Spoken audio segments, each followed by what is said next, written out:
Can you share a case study with us of a company that has successfully debunked this whole shareholder value myth? Company one thinks of immediately who was very open that they don't care about profits and short-term profits at least, is Amazon. In the famous 1997 letter to shareholders, Jeff Bezos said, we're going to do exactly that, and they've done very well. Now, there are other areas of how Amazon conducts its business that are perhaps not so consistent with some of the principles I wrote about in the book, like how the people are treated who work in the warehouses and so on.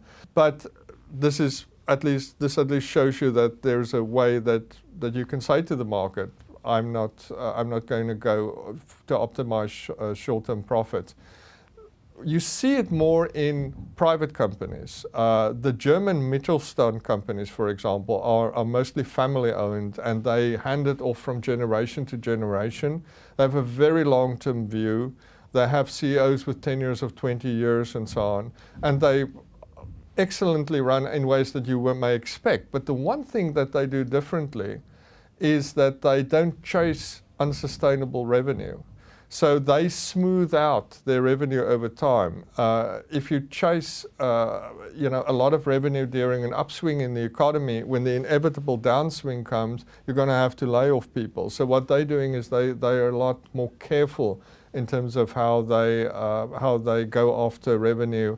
And the interesting thing is a comparison done between those medium-sized companies in Germany and large public companies have shown that consistently over decades, these Mittelstand family-owned companies make more profit than the publicly owned companies. So if you're looking for evidence to debunk the idea that you always have to maximize revenues and profits, especially in the short run, that's as good as any. Now, do you think it's like these family businesses are successful because of their ethic values towards their family members who will be taking over the company? Does that have something to do with it?